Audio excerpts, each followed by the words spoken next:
Hey, so how is everybody? I hope you're enjoying this really sunny weather we're having this week. So yeah, I'm just going to talk today about how the Rebel Method started. So the Rebel Method was basically on the back of a coaching call that I had with one of my coaches. And she said to me, so what do you actually do for your clients? So I had a little think about that, and I said, well, I help them remove the inner critic, be themselves, and live the lives that they dream of. And she was like, okay, so we've got an R, a B, and an L. I was like, oh yes. And I said, I tell you what, we could make the word a rebel. All we need is a couple of E's. So then I thought about the first E, and I recognised that we need to educate our minds. Oh, my cat's just come to say hello. Yeah, so we need to educate our minds and educate our brains, or educate ourselves about our brains and what actually happens when we get into situations where we feel anxious or we're triggered, our automatic responses, why it's so hard to have positive thoughts, all those kind of things. So that's a big part of my Rebel Method, is actually educating ourselves about our brains, because our brains just do their own thing most of the time.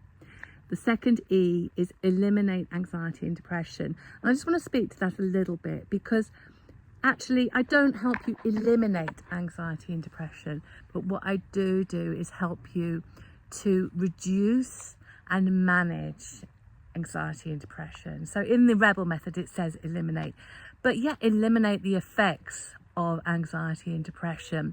I think, sometimes we have to live with these conditions. However, there are ways that we can eliminate anxiety and depression through managing them and through having techniques to understand and to know what to do and how to take care of ourselves.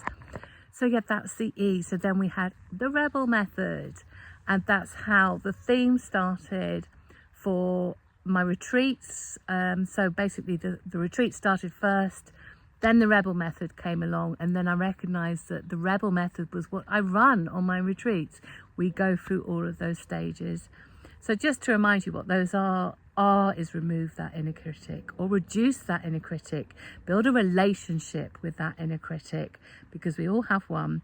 And sometimes that inner critic, we just need to kind of put it to bed, or tell it to just shut up for a bit, or to actually quieten it.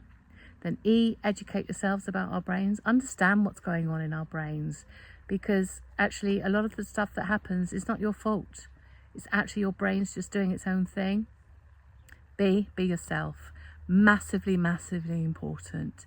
Being in alignment with your values, being who you are, stepping into the true you, being authentic.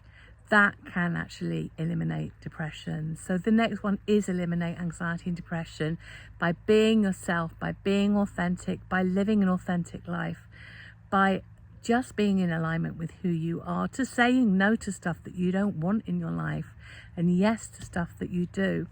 You eliminate anxiety and depression. And the anxiety, okay, we need to work on that. Sometimes anxiety is a condition that's just there. However, if we build lots of techniques to manage that, we can do really well with that. And then L is live the life you dream of. That's not about having the big car, the big house, or anything like that. That's actually just about waking up in the morning with peace of mind and knowing actually that you are doing okay. See you soon.